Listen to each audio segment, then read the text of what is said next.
So I don't really communicate these to the people I'm dating. This is an internal list. This is a level of accountability that I go back to and reflect upon when I feel myself becoming delusional.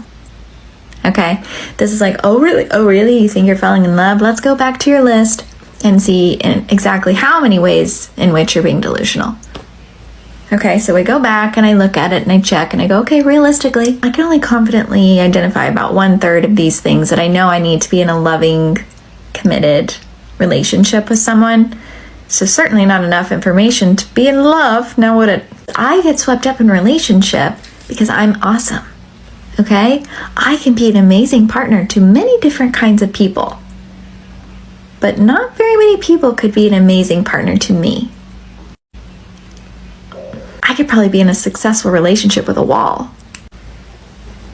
So that is why I have this list, to remind myself of what I need, what I'm looking for, to honor the ways in which that I need to be fulfilled in love, keeping me on track, eye on the prize. Now, my list of qualifications for people, whom I might be intimate with is a lot shorter.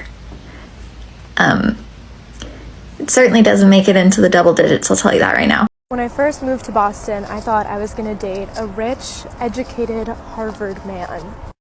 Come to find out, those kind of men like rich, educated Harvard girls. They have tennis instructors and trust funds, and all I have is a drinking problem, so... The comment is harsh, but your response is delusional. This man is posting on my video about how women are happy after divorce, how they have the time of their lives, how they have the best sex of their lives, and how they are finally happy after they get divorced. I don't think men understand how exhausting it is to be married to them, and how relieving it is to finally leave them in the dust. Now, I'm sorry that somebody's hurt you and you're continuously upset about it, but the idea of women being happy isn't delusional. The idea of women needing men to be happy, that's delusional. Okay, I just have to say this, but dating in 2023 as a 32-year-old divorced woman is freaking wild. Like, sometimes I'll just be looking at situations like, what the was that? Like, it's hard to offend me nowadays, and I don't get easily attached to literally anybody. So when you think like you've made a play or something, I already know what's going on because I've been through all that shit.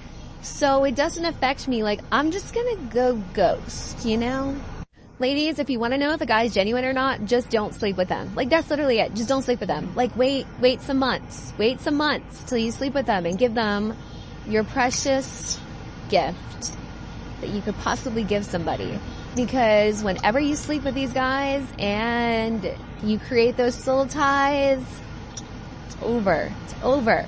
My mind is so clear, being celibate. I know exactly what I'm looking for. I can see a player from a mile away. And I don't want anything to do with it. So don't sleep with them. I'm going to preface it by saying this. We live in a society where there is this hookup culture, and you think it's so hard, not to feel loved or not to be with somebody. It's actually so easy, if you just don't do it. Because you are getting rid of all that extra attention, all those guys that just want to mess around, all those guys who just want you for a night, whatever. I hate when girls say, I can get any guy I want. No, you could sleep with any guy that you want. Men will literally screw a corpse. We've seen that, that's facts. It's not that. It's finding a genuine man who has a connection with God, who will love you unconditionally, will wake up and choose you every single day. There's such a huge difference. And I think that we get so caught up in what the world views dating as versus what it should be. And it's so sad. It's so sad how there's very few men that have the right intentions nowadays. But if you stay celibate, it's so easy and so clear to see through all the BS. And that is my message. So I just did a video about a couple conversations I've had in the last few months of men having women in rotation and women having men in rotation, whatever. But y'all, for those of us that are single out there, like, it is rough. I mean, if the dating sites weren't challenging enough, you meet a guy that you think is nice, you click with, and then you find out he's just looking to put girls in rotation. Just shaking my head over here. Like, I've been single a long time. I have a great job. I have a home. I have kids that are happy and successful. Like, why change my life? I guess, I don't know, at this point, it just seems so difficult. If you are a man and I message you, I expect you to open my message in 1/8 of a second, and I expect you to respond in under 2 minutes. And if I don't message you first, I expect you to message me anyway. Anyway. It feels like more than ever that the dating culture has become really all about hooking up.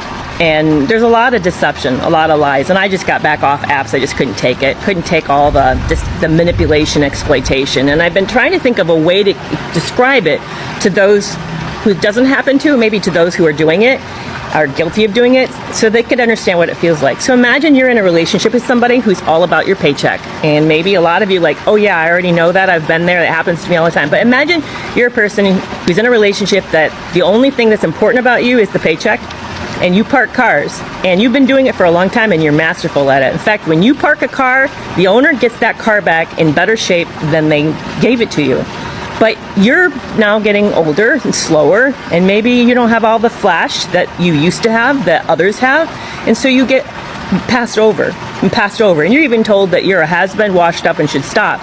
Because why are you parking cars? So you're making less money than you used to make. But those who use the flashier people don't realize that they're not getting the same kind of care and treatment that you would give it. So you don't make the income. But you get home, and the first thing that your partner does is they hit you at the door and want to know how much money is in your pocket. That's all that you're worth, is how much money is in that pocket. Not for how hard you work, not for who you are, not for the integrity you have and the ethics you have. You're seen as washed up, and your partner's mad. In fact, they're interested now in the flashier ones who are making more money, more bank, because in their opinions, that's all that matters.